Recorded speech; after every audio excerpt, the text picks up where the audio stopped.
Hello শিক্ষার্থীরা, আসসালামু আলাইকুম। কেমন আছো তোমরা? আশা করি তোমরা সবাই ভালো আছো। চলো আমরা গণিত ক্লাসে ফিরে যাই। আমরা সাধারণ গণিত বইটা সবাই সাধারণ গণিত বইটা বের করে অষ্টম অধ্যায় সাধারণ গণিত অষ্টম অধ্যায় পেজ 157 এবং 158 দুইটা পাতা। তাহলে শুরুতে বের করো 158 পাতা। 158 পাতার উপপাদ্য 20 নিয়ে আমরা আলোচনা করব। উপপাদ্য 20-এ কি বলা আছে? বৃত্তের একই চাপের উপর দণ্ডায়মান কেন্দ্রস্থ কোণ বৃত্তস্থ কোণে দ্বিগুণ। বৃত্তের একই চাপ উপর। তার আজকে আমাদের তিনটে নতুন শব্দ এখানে আছে। বৃত্ত সম্পর্কে আমাদের ধারণা আছে। চাপ, কেন্দ্রস্থ কোণ, বৃত্তস্থ কোণ, এই তিনটা জিনিস সম্পর্কে আমাদের পূর্ব জ্ঞান থাকা দরকার।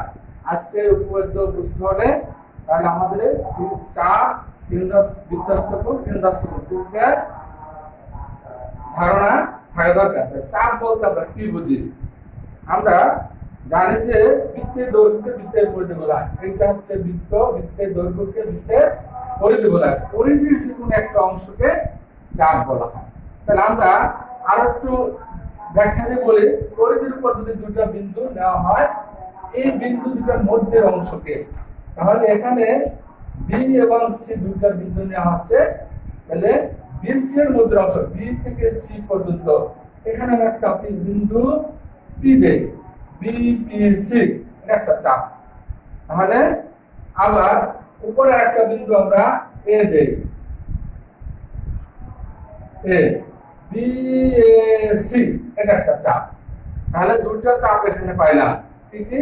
বিপিসি একটা চাপ, বিএসি একটা চাপ। তাহলে চাপের ধারণা ক্লিয়ার। এবার চাপ দৈর্ঘ্যের উপর ভিত্তি করে চাপ তিন ধরনের হয়। উপচাপ, অধিচাপ, আর একটা হচ্ছে অর্ধচাপ। তাহলে আমার এখানকার চিত্রে বিপিসি এবং বিএসসি এই দুইটা চাপের মধ্যে বিপিসি চাপটা হচ্ছে ছোট। ছোট চাপটাকে বলা হয় উপচাপ। তাহলে উপচাপ, উপচাপ ইকুয়াল টু চাপ বিপিসি। বিপিসি কে বলা হয় উপচাপ, অধিচাপ।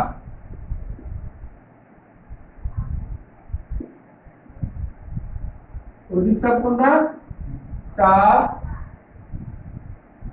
বিএসি। বিএসি কে বলা হয় অধিচাপ। চাপ দুটার দৈর্ঘ্য যদি সমান হয় তখন সেই চাপকে বলা হয় অর্ধচাপ। তাহলে উপচাপ, অধিচাপ, অর্ধচাপ সম্পর্কে আমাদের ধারণা ক্লিয়ার। এবারে চলে আসো বৃত্তস্থ কোণ। বৃত্তস্থ কোণ বলতে আমরা কি বুঝি? বৃত্তের দুটি চাপ যদি বৃত্তের অভ্যন্তরে কোনো বিন্দুতে, বৃত্তের দুটি চাপ বৃত্তের উপর, অভ্যন্তর না বৃত্তের উপর, বৃত্তের দুটি চাপ যদি বৃত্তের উপর কোনো বিন্দুতে ছেদ করে, তাহলে ওই দুটার মধ্যবর্তী কোণকে বৃত্তস্থ কোণ বা বৃত্ত অন্তর্লিখিত কোণ বলে। আমরা দুটো যা অঙ্কন করে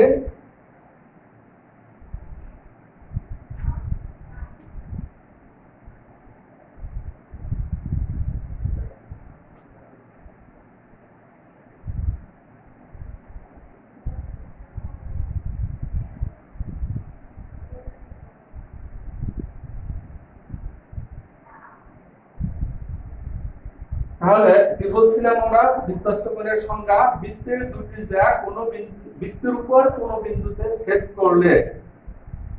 করলে ওই জায়গায় মধ্যবর্তী কোণকে বৃত্তস্থ কোণ বলা হয়।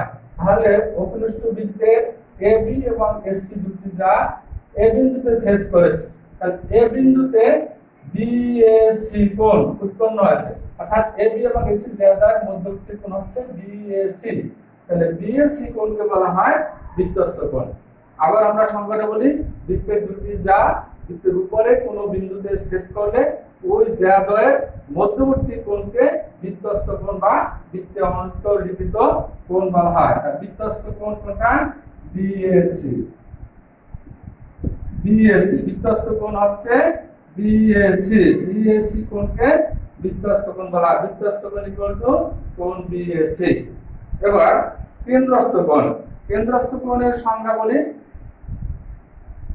কোন কোণের শীর্ষবিন্দু যদি বৃত্তের কেন্দ্রে অবস্থিত হয় অথবা একটি কোণের শীর্ষবিন্দু কোন বৃত্তের কেন্দ্রে অবস্থিত হলে সেই কোণকে বৃত্তের কেন্দ্রস্থ কোণ বলে। তাহলে এবারে চলো আমরা কেন্দ্রস্থ কোণ দেখাই।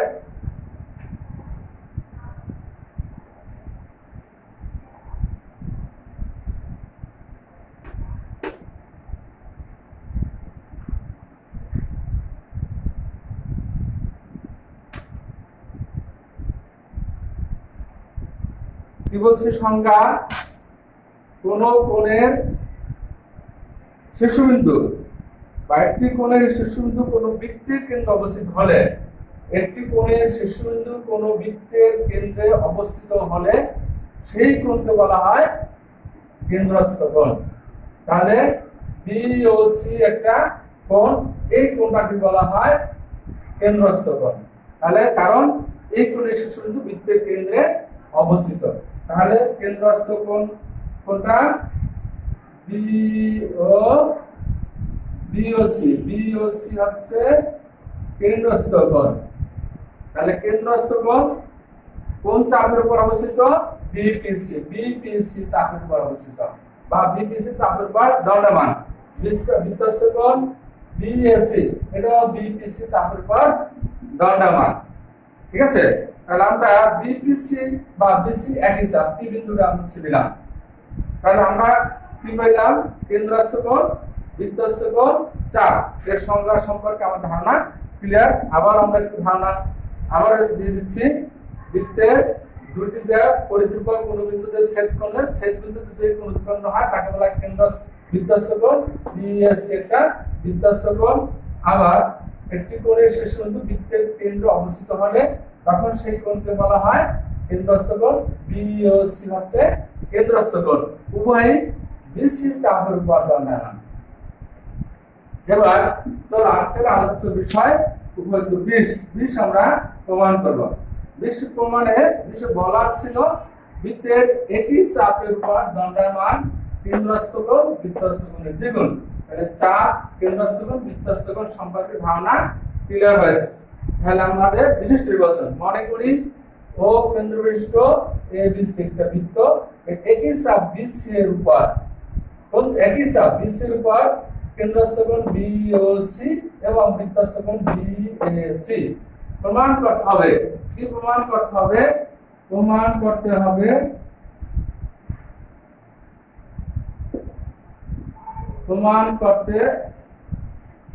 হবে কোণ বিওসি ইকুয়াল টু কোণ বিএসি। তাহলে প্রমাণের বিষয় কি? যে কেন্দ্রস্থ কোণ বৃত্তস্থ কোণের দ্বিগুণ। অঙ্কন, তাহলে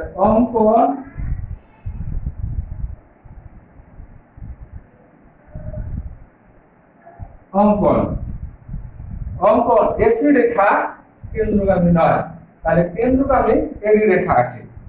কেন্দ্র দিয়ে আমরা এডি রেখা অঙ্কন করে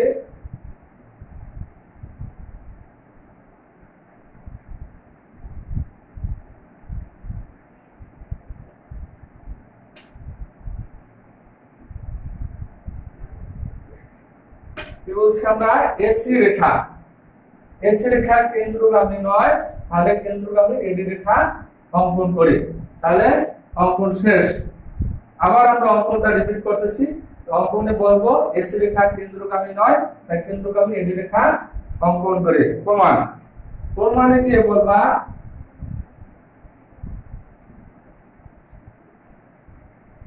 প্রমাণ ত্রিভুজ এ ও বি,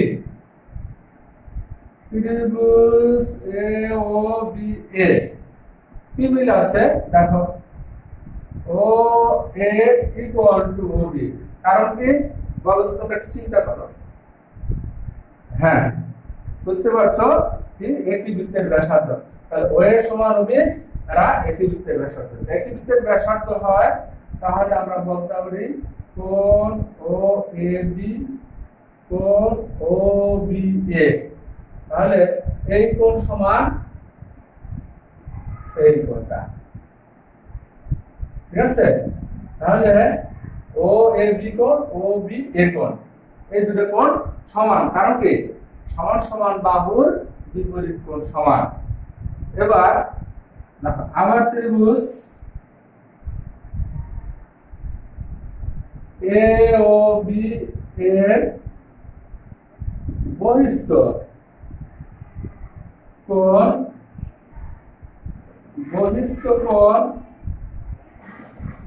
বিওডি, বহিস্থ কোণ বিওডি। বহিস্থ কোণ কাকে বলে? কোন ত্রিভুজে একটি বাহু বর্ধিত করলে যে কোণ উৎপন্ন হয় সেই কোণটাকে বলা হয় বহিস্থ কোণ। আমি এখানে একটু আলাদাভাবে দেখাচ্ছি। এক্সাম্পল, এ বি সি একটা ত্রিভুজ, আমি এসি বাহুটাকে বড় করে নিলাম, এসি বাহুটাকে বড় করলাম বি পর্যন্ত, তাহলে এই যে একটা কোণ হয়েছে এই কোণটাকে বলা হয় বহিস্থ কোণ, ঠিক আছে? তাহলে বহিস্থ কোণটার ধারণা ক্লিয়ার। এবার বহিস্থ কোণের সংজ্ঞা। বহিস্থ কোণের শর্ত কি? বহিস্থ কোণ হয় অন্তঃস্থ বিপরীত কোণ দ্বারা যোগফল সমান, অর্থাৎ এই কোণটা এই কোণ আর এই কোণের যোগফলের সমান হবে। তাহলে আমার চিত্র অনুসারে এ ও বি ত্রিভুজের এ ও বাহুকে ডি পর্যন্ত বর্ধিত করা হয়েছে, সুতরাং এই কোণটা কোণটা এই কোণটা হচ্ছে আমার বহিস্থ কোণ। বহিস্থ কোণটা কার সমান হবে? ও A B O B A দুটো কোণের যোগফলের সমান। তাহলে ও এ বি আর হচ্ছে ও বি এ এই দুটো কোণের যোগফলের সমান। কিন্তু এই দুটো কোণ তো পরস্পর সমান, তাই না? এই দুইটা কোণ পরস্পর সমান, তাহলে আমরা লিখতে পারি ও এ বি যোগ O A B equal to 2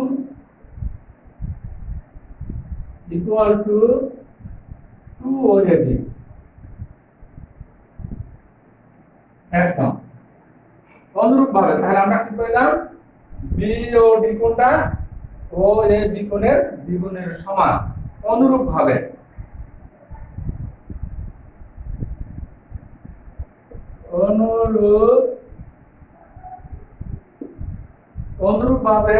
কোণ সিওডি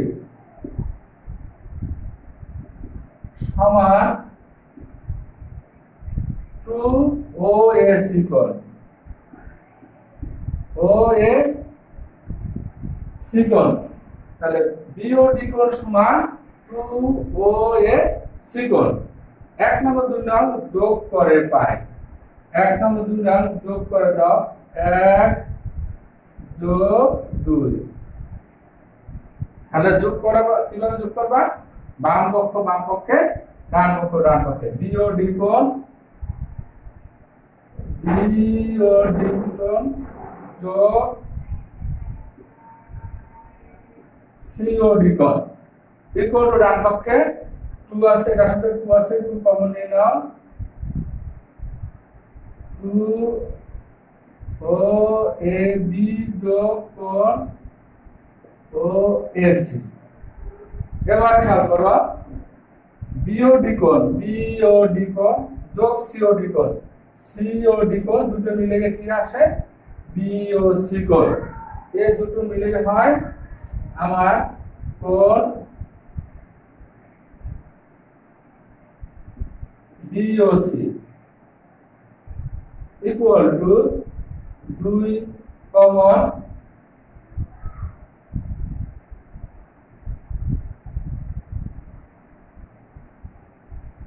2 কমন নিয়ে এখানে আমরা লিখতে পারি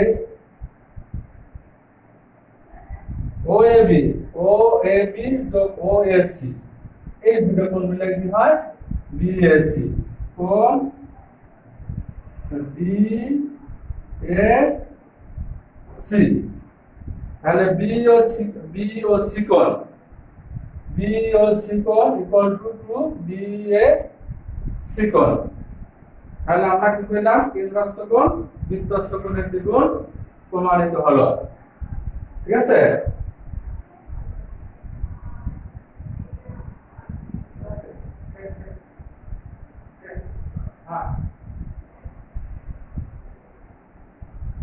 তাহলে কেন্দ্রস্থ কোণ বৃত্তস্থ কোণের দ্বিগুণ। তাহলে এখন তোমাদেরকে আমরা বাড়ির কাজ দিয়ে দেবো। বাড়ির কাজ হচ্ছে উপর 21, 22, 23, 21, 22, 23। তাহলে আজকে আমাদের এ পর্যন্ত থাকবে।